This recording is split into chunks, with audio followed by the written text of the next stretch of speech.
तीर्थ यात्रा करें, पैसे कमाएं। सबसे बड़ा, बड़े से बड़ा ऊंचा समय कौन सा? बड़े में बड़ा सुखदाई, पुण्यदायी, कल्याण कारक समय कौन सा? कि जिस समय भगवत तत्व का विचार किया जाए। पैसे का विचार, बीमारी का विचार, शत्रु के विचार से अशांति पैदा होती, मित्र के विचार से राग पैदा होगा, दुनिया के विचार से झंझट पैदा होती, स्वर्ग के विचार से स्वर्ग की वासना पैदा होती। लेकिन भगवत विचार करने से, और सबसे ज्यादा में ज्यादा जब पुण्य की घड़ियां जोर मारती, अधिक से अधिक पुण्य पुंज जब जोर मारता है, तब भगवत विचार करने का अवसर मिलता है। कुछ लोग चुपचाप निर्विचार होकर बैठ जाएंगे, निर्विचार तो नहीं, सुन्न होकर बैठ जाएंगे। तो जितना जाना है, समझा है, उसी में घूमेंगे, आगे नहीं जा सकते। आगे दुनिया का सुना है और सुनेंगे तो उसी में घूमेंगे। लेकिन भगवत विचार अपुरुष, अपूर्व अतिशय, जो पहले कभी नहीं मिला है, और जिसके मिलने के बाद दुख और सुख की लालच टिक नहीं सके, पाप और पुण्य गला दबोच न सके, वो ईश्वर विचार है। सबसे उत्तम समय पुण्यमयी वेला है कि जब ईश्वर विचार करे कि आत्मा परमात्मा क्या, परमात्मा में हमारे में क्या दूरी है, परमात्मा का स्वरूप क्या है। बोले जो सत्य है, सत्य किसको बोलते? जो पहले था, अभी है, बाद में। अ माना नहीं, ज माना जन्मना, जिसका जन्म नहीं वह अजन्मा ईश्वर। कृष्ण जयंती, राम नवमी, बुद्ध जयंती, महावीर जयंती, ये सब मनाई जाती है, लेकिन अज जयंती नहीं मनाई जाती, ब्रह्म जयंती नहीं मनाई जाती। जो परमात्मा अजन्मा है वो सत्य है, ये ईश्वर विचार हुआ।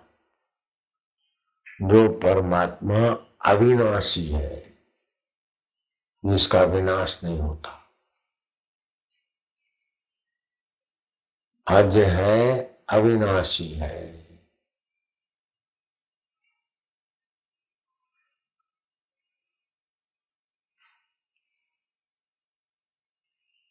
जो सत्य है। सत्य मानो पहले था, अभी है, बाद में रहेगा।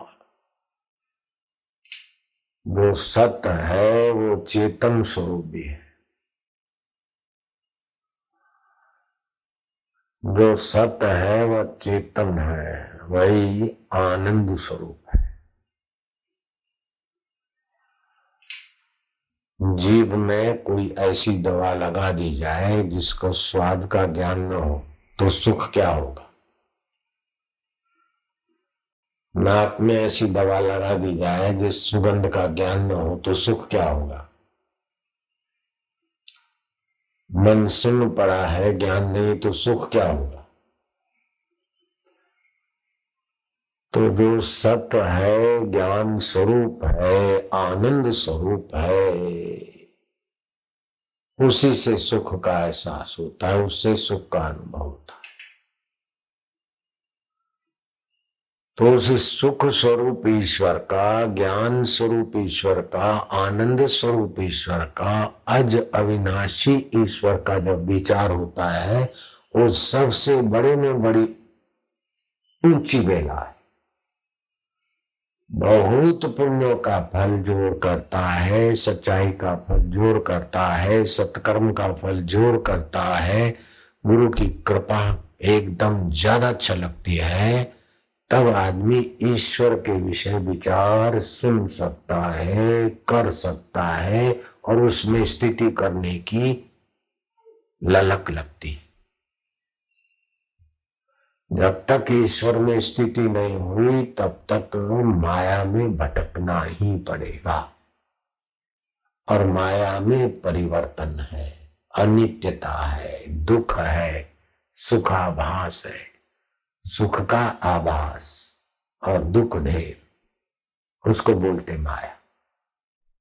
कि जिस समय सत स्वरूप, चेतन स्वरूप, आनंद स्वरूप, आज अविनाशी ईश्वर के बारे में विचार सुनने को मिले, विचार करने का अवसर आए, वो सबसे ऊंचे में ऊंचा समय है, कीमती में कीमती घड़ियां हैं।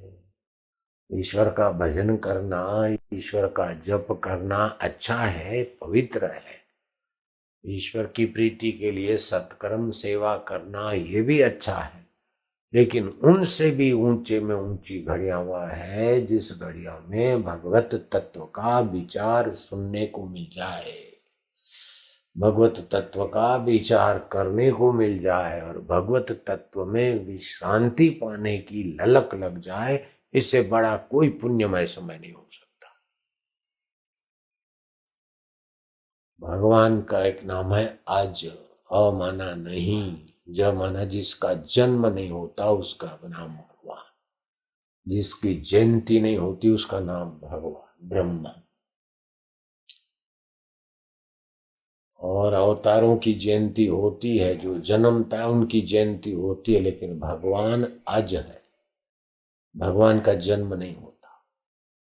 तो बोले भगवान कृष्ण प्रकटे जन्मे, भगवान राम जन्मे, नहीं, ध्यान देना, अब ईश्वर और जीव का विचार चलेगा। जो कर्म के बंधन से, प्रकृति के शरीर में कर्म के बंधन से आए, उसको बोलते जन्म।